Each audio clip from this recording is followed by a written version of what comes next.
fair tax initiative? And Mr. Banks, you have the first.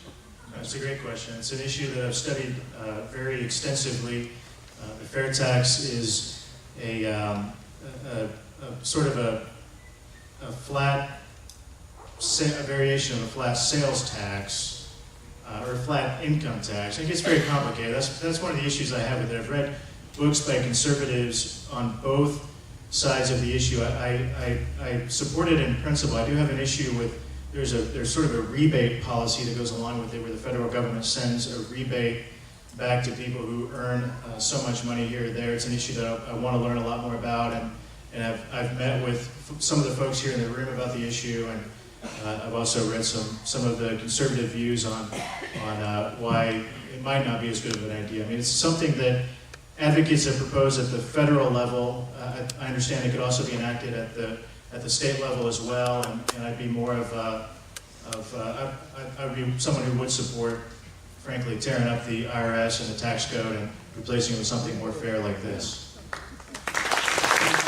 To me, it makes sense. I don't know if you've seen what's going on in the state of Indiana right now, that it seems like our school systems are getting less and less. They're hurting. They're laying off school teachers. We're possibly going to be closing schools around this district. What's happening is because there's less money coming back here and the restraints that is going on, they're coming up with extra fees in our community.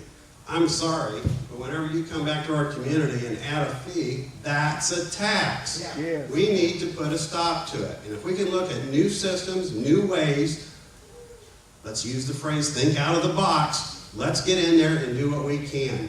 I'm all for tearing that up, and we're going to have a lot of people in the IRS. It's going to be on the unemployment line, and I think Mr. Leonard will have to deal with them later on. But we have to put our foot down and say no more taxes, no more fees. Thank you.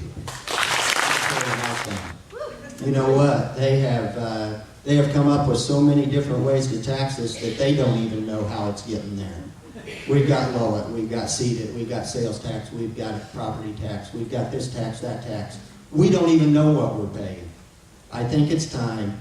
I love to call it consumption tax. You know, one tax. And when you're going to do property tax, why don't you put property tax on property? Not try to assess a building that you don't even know what it's worth anyway. You know what? So let's go to consumption tax, which then, in return, puts the money in your pocket. You decide when you want to spend it, and you pay the tax then. Because you know what that means? That's just like a small businessman who has cash flow. If you have cash flow, you have the cash in your pocket, you're going to spend it. We're going to get the tax. You don't mind paying tax.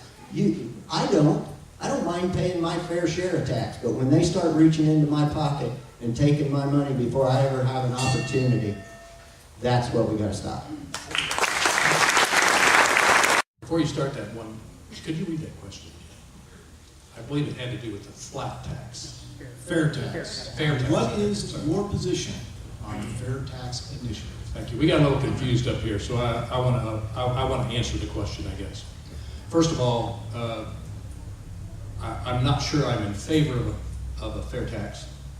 I would favor a fair tax if we took at least an equal amount of tax off somewhere else.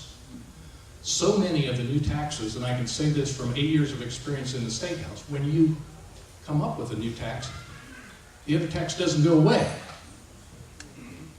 And so you have exactly what Ron was talking about, is you have another tax and another tax and another tax and another tax.